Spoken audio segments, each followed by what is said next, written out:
Olá, eu sou o Luiz Otávio Siqueira do canal Fisiologia 3D e sejam bem-vindos ao vídeo de Fisiologia do Intestino Delgado. Nós vamos ver primeiramente que o intestino delgado é uma porção do trato gastrointestinal que vai comunicar o estômago com o intestino grosso. O intestino delgado é dividido em 3 porções. A primeira porção do intestino delgado é o duodeno, seguido pelo jejuno e termina com o íleo, a porção do intestino delgado que comunica com o intestino grosso.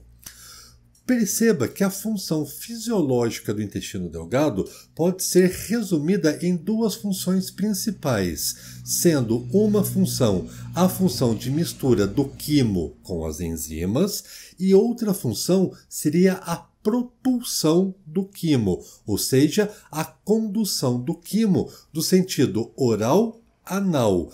Este quimo vai ser conduzido ao longo de todo o intestino delgado, chegando ao intestino grosso, e do intestino grosso o quimo vai ser liberado pelo ânus por meio da defecação. Tanto o movimento de mistura quanto a condução do quimo ocorre graças ao peristaltismo. Nós já estudamos o peristaltismo, uma contração muscular que vai conduzir o alimento ao longo do trato gastrointestinal. Podemos entender o peristaltismo no intestino delgado como sendo uma resposta reflexa que inicia quando a parede do intestino é distendida pelo conteúdo do lúmen, ou seja, pelo quimo no interior do lúmen do intestino delgado.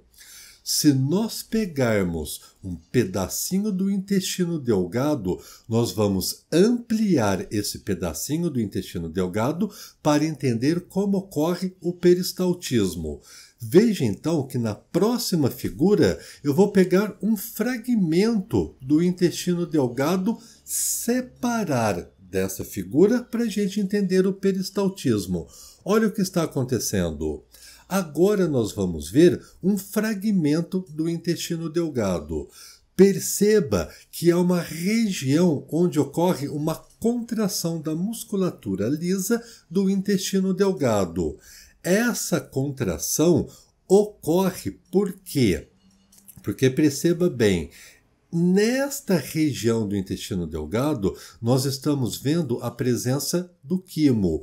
O quimo está fazendo o quê? Uma distensão na parede do intestino delgado.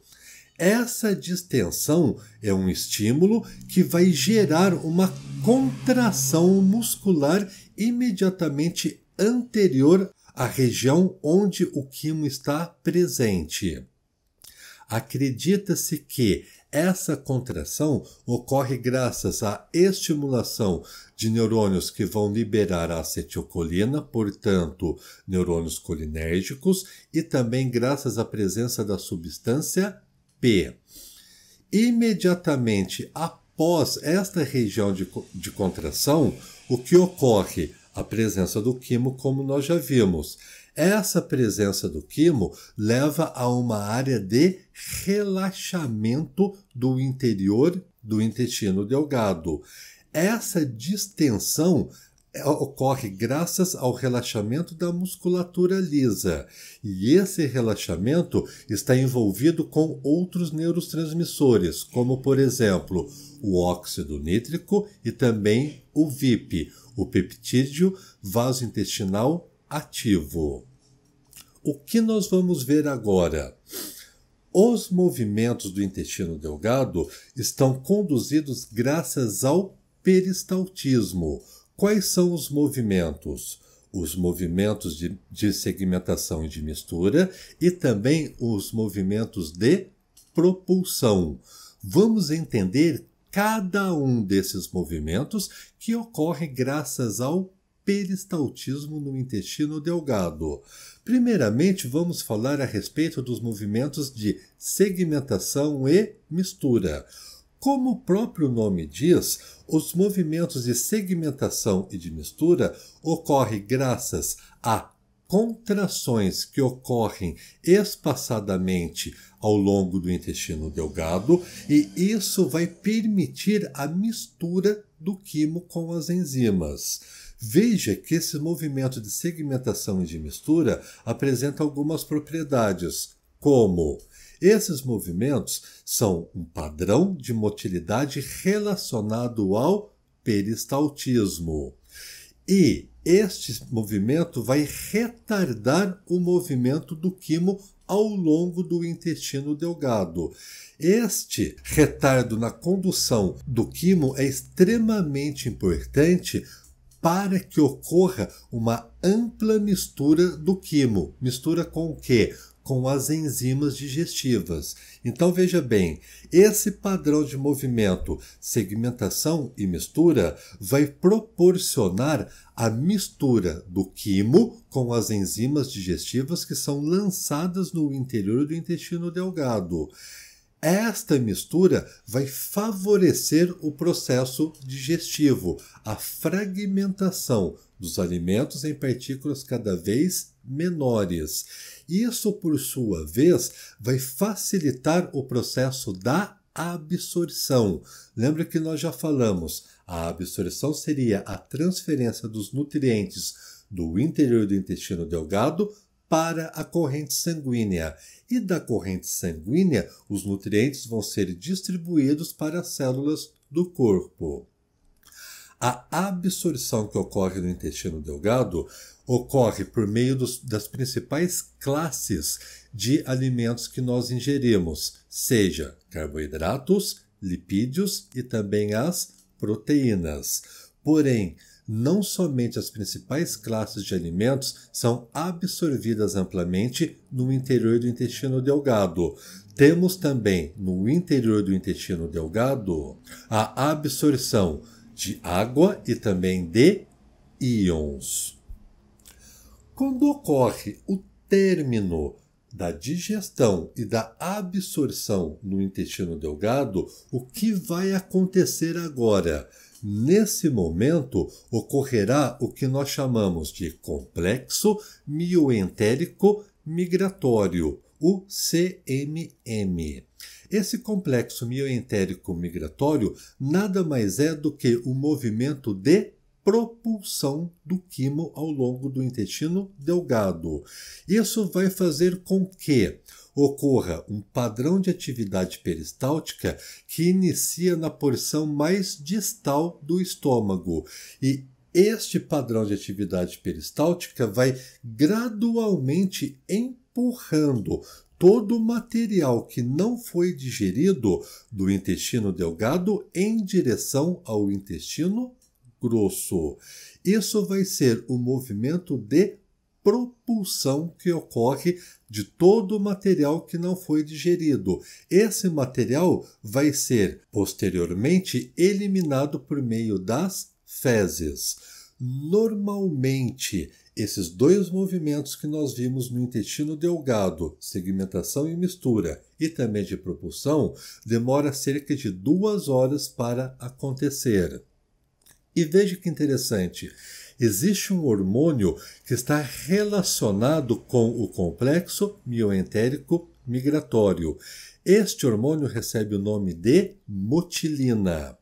A motilina vai estimular os CMM, ou seja, o complexo mioentérico migratório, por intermédio do sistema nervoso autônomo. Inclusive, nesse canal, nós temos uma playlist falando da fisiologia do sistema nervoso autônomo. E eu coloquei nessa playlist uma aula exclusiva do sistema nervoso autônomo na atuação do sistema digestivo.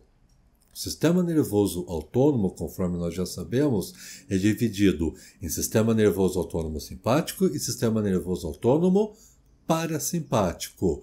Vamos dar uma olhadinha breve qual é a função do sistema nervoso autônomo simpático e parasimpático durante o processo fisiológico da digestão. Vamos começar falando a respeito do sistema nervoso autônomo simpático.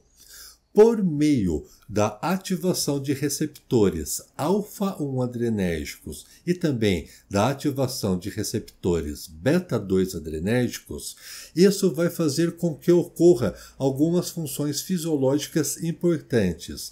tais como a ativação desses receptores vai culminar na diminuição da motilidade intestinal, ou seja, na diminuição do peristaltismo. Além disso, a ativação do sistema nervoso autônomo simpático contribui para a contração dos esfíncteres.